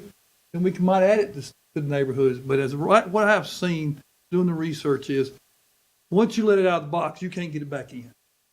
And you're not, and it's just, it grows. Everybody who wants to bring them in have had them. And what's amazing is there won't, like we said, short-term rentals wasn't a thing 4 or 5 years ago. All of a sudden it is, because they see that we don't have any rules. Come on down here, let's do it. The short-term rentals. I'm not a fan of it in the neighborhoods, and that's what I've been the whole time. Thank y'all. All right. Any other discussion? I do have one point of clarification, and this may be for the city attorney or Paul, but assuming that we do make this update, if there was a short-term rental that was operating legally, that I would imagine development services offices would be able to confirm that pretty easily. Yes, sir. Then I guess they would be grandfathered in that situation.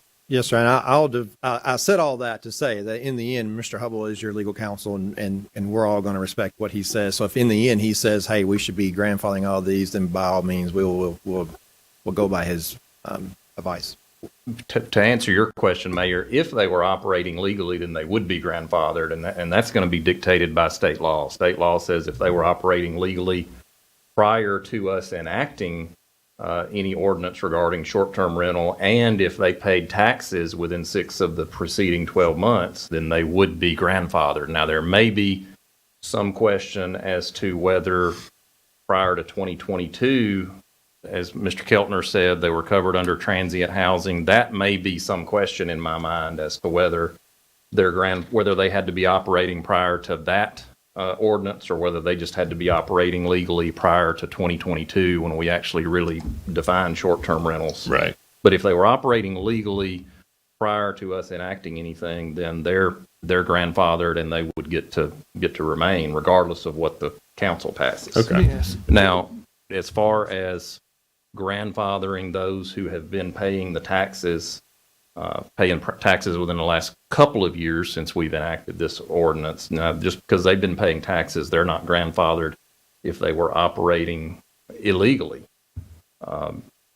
That's something I guess this council could consider as to whether they wanted to grandfather those because the city's been accepting the taxes. So could that be something that comes up if those are not grandfathered by this council? Could there be a legal challenge to it based on the fact that we've been accepting the taxes? I suppose there could be. I'm not saying that challenge would prevail, but it could be something that the city has to deal with at a later time. When you say taxes, you're talking about the hotel motel tax. Right. Okay, because another reason about the short-term rentals, they don't pay commercial tax. They're out unless it's 2 or more. If it's a house, they do not pay a commercial tax. Property tax. Property tax. They'd be taxed at residential rates. They're yes. taxing his residential rate, and that's another reason why everybody wants to do them. So, but as you go back to the taxes, the way it's presented to us, it's one lump sum. We don't know who did it. So how? Is that right? Yeah, is it not right? It's just one lump sum. Okay. So we will not know who paid and who didn't pay. It's just a lump sum as of right now. Well, if that's the case, that's probably impossible to grandfather some of those then, if there's no way to identify it. Yeah. Mayor, Vice Mayor, we receive the state check monthly, and it's broken out in line items according to who remits the payment. So VRBO, Airbnb remits a large lump sum payment on behalf of individuals that contract with those entities, but that's all the information that we have. And then if they don't, let's say they're operating not under those platforms, we're not getting any tax from them. Well, I'm operating, but I don't use that platform. They're putting it on Facebook because they don't want to pay the fee. That's what I've always said. You don't have to pay a fee. Everybody brags about these 2 platforms, but you don't have to use them. You can go on Facebook, and they got them on Facebook. Save the fees. Come rent from us, or the ones that recurring. Let's say I rent from you this month. I'm not going to VRBO next month. I'll go to this one. I'll just say, all right, I'll take it this year, this time every year. We won't get a fee then, will we? That's between them two. So this magical platform is not the cure-all end of everything. So be careful with that. Yeah, I mean, I think that the point of my question is that we will be able to know which short-term rentals that are operating. Hold on just a second. Let me see how I'm going to say this. The ones that are operating legally now will be able to know that, right? Yes, sir. I'll say historically with our department, Mr. Tischer has taught me well and trained me well. And if there's any question to it, we normally err on the side of caution and give the benefit of the doubt to the app. And would there be any legal CD3, CD3L, or CD2 short-term rental operating? There wouldn't, would there? Because that's not even allowed, even if it was owner-occupied. So the only ones that would be grandfathered in are the ones that we're about to approve carte blanche anyway. That's correct. Okay. All right. So I think I just answered my own question. There would be none that would be grandfathered in. Okay. So there's been a motion and there's been a second. Again, I would remind council that this is first consideration. And so it sounds like there are some questions and maybe, on the grandfathering issue. I mean, I think that, the only ones that are operating legally are the ones that we're about to approve, at least on first consideration anyway. Now, the question relative to the tax, I mean, I think that's a good point by the city attorney. I mean, at the end of the day, we can never guarantee that some of this might not be met with legal challenge, but we can just guarantee that we're in the best possible position for a potential legal challenge. And I think the way that this is being handled does that. Any other discussion on 10.6? Hearing none, Mr. Jablonski. Mr. Huffman. Aye. Mr. Marshall. Aye. Mr. McKelvey. Ms. Seacrest. Vice Mayor McBroom. Mayor Mulder. Aye, 10.6 is approved. Any other business for the good of council? Mr. Vice I won't Mayor. be but a second. I'm sorry I missed the last meeting, our study session. Department heads, y'all always do a great job, but I have to give the kudos to Mac Reagan. He has answered all my questions about the ARC. That's what everybody seems to want to call it now. I appreciate everything you've done. Mac, I've gotten a lot of great feedback. I have not had one person yet tell me that they're mad that we bought the rec center or the ARC or Mulder's ARC or whatever you want to call it. So, that's one of the other times you always give me a shot. So I appreciate Mac. But department heads, I will tell this. He has been bragging on all of y'all, the job all y'all have done to help him. He has gone above and beyond to brag on y'all. I'm excited about it, and I appreciate your work. Thank you. Mulder's art. Yeah. Thank you, Vice Mayor. I think I want to piggyback on that. A lot of positive comments, including down to just the cleanliness and the friendliness of the facility, and a lot of just positive reactions and community support. And the programming piece, I think, is one thing that we maybe underestimated.